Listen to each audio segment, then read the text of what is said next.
Doctor Venkatesh గారు letter ఇవ్వడం జరిగింది. ఉన్న విషయాన్ని తెలియజేశారు. వేమక్క డక్కిలి గ్రామ పంచాయతీ సర్పంచ్ ఉన్న విషయాన్ని తెలియజేశారు. ప్రూఫ్లతో సహా ఇచ్చారు. సర్పంచ్ సంతకం లేకుండా మీటింగ్లు జరగటం కానీ పనులు జరగటం కానీ సెక్రటరీ కృష్ణ చైతన్య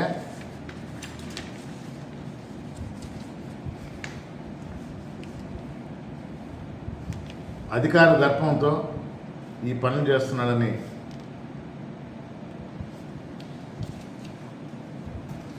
లెటర్ ఇచ్చినప్పుడు కలెక్టర్ గారు వెంటనే స్పందించి దాని మీద ఎంక్వైరీ చేయమని ఆ రిపోర్ట్ ఇవ్వమని డిఎల్పిఓ గారికి చెప్పారు. గూడూరులో ఉంటారు. సమావేశం అయిపోయిన తర్వాత మా సర్పంచ్ వేమక్క గారి సంతకం పెట్టమని కూడా దౌర్జన్యంగా పెట్టించడానికి ప్రయత్నించారు. పెట్టలేదు.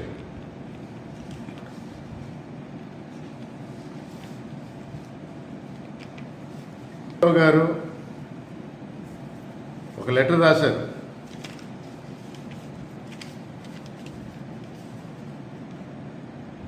వేమక్క గారి విధులకు ఆటంకం కలిగిస్తున్నారని, వారికి తెలియకుండా పనులు చేస్తున్నారని, ఇది ఏమని అడిగితే మీకు చెప్పవలసిన అవసరం లేదని అవమానిస్తూ మాట్లాడుతున్నారని ఆరోపణలు చేస్తూ గ్రీవెన్స్ డే నాడు తిరుపతి జిల్లా కలెక్టర్కి ఇవ్వడం జరిగింది. దాని మీద విచారణ జరుపుటకు డివిజనల్ పంచాయతీ అధికారి గూడూరు వారు 25వ తేదీ ఉదయం 10 గంటలకు డక్కిలి మండలం గ్రామ పంచాయతీ కార్యాలయానికి విచ్చేయుదరు. సదరణ విచారణకు సంబంధించిన రికార్డులతో పంచాయతీ కార్యదర్శి డక్కిలి గ్రామ పంచాయతీ వారిని ఆదేశించడమైనది. మరియు అర్జీదారు శ్రీమతి శనక వేమక్క సర్పంచ్ డక్కిలి గ్రామ పంచాయతీ వారు రికార్డులతో విచారణకు హాజరు కావాల్సిందిగా కోరడమైంది. కలెక్టర్ గారు ఇచ్చిన దాని ప్రకారం డిఎల్పిఓ గారు మేము వస్తున్నాం విచారణకు, మీరు సిద్ధంగా ఉండండి అన్నారు. అక్కడ జరిగింది ఏంటి? మా దగ్గర వీడియోలు ఉన్నాయి, ఫోటోలు ఉన్నాయి.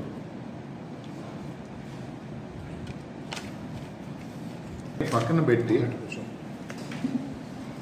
తెలుగుదేశం నాయకుల్ని ఎదురుగా కూర్చోబెట్టుకొని విచారణ జరుపుతున్నాడు డిఎల్పిఓ గారు. కావాలంటే మీకు పంపిస్తాం. ఈ ఇద్దరు నాయకులు ఎవరు?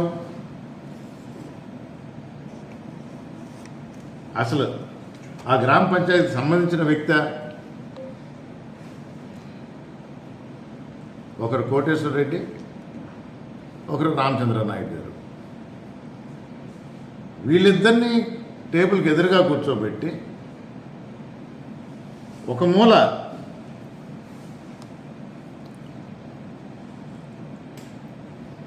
ఎస్టీ మహిళ సర్పంచ్, ఆమెను విచారించారు. డిఎల్పిఓ గారు మరి పార్టీ పరంగా చేస్తున్నారా లేదా ఈ కూటమి ప్రభుత్వం ఉన్నంత వరకే పనిచేయాలనుకుంటున్నారా?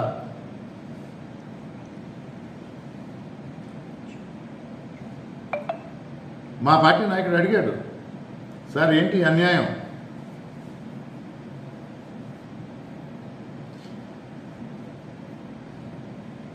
ఒక ఎస్టీ మహిళని, చదువురాని మహిళ,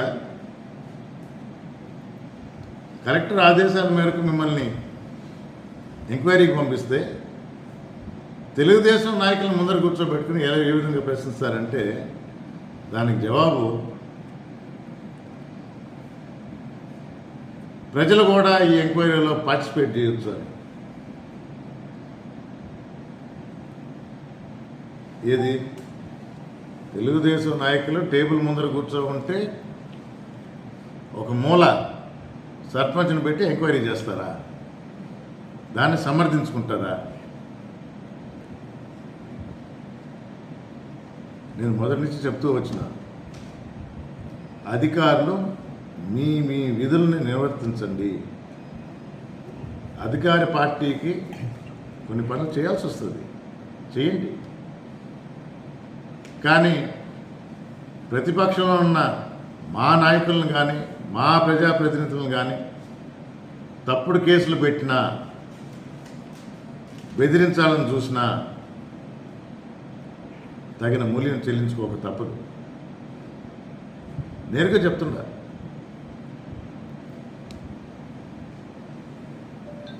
ఈ 3 సంవత్సరాలే ఉందాం అనుకుంటున్నారా? కూటమి ప్రభుత్వం ఎంతవరకు ఉంటుందో అంతవరకే నేను పనిచేస్తాను అనుకుంటారా? అయినా చేయండి. మా నాయకుడు జగన్మోహన్ రెడ్డి గారు క్లియర్గా చెప్పారు, మంచి చేసిన వాళ్ళ పేర్లు నోట్ చేసుకోండి, వ్యతిరేకంగా చేసిన వారి పేరు కూడా నోట్ చేసుకోండి.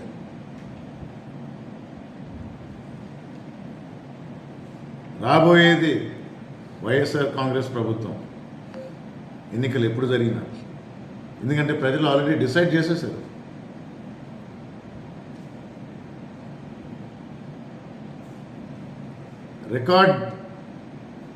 రికార్డులు బ్రేక్ చేస్తుంది ఈ కూటమి ప్రభుత్వం అప్పులు చేయడంలో. మరి ఆ డబ్బులు ఎక్కడ పోతున్నాయా? ఇదివరకు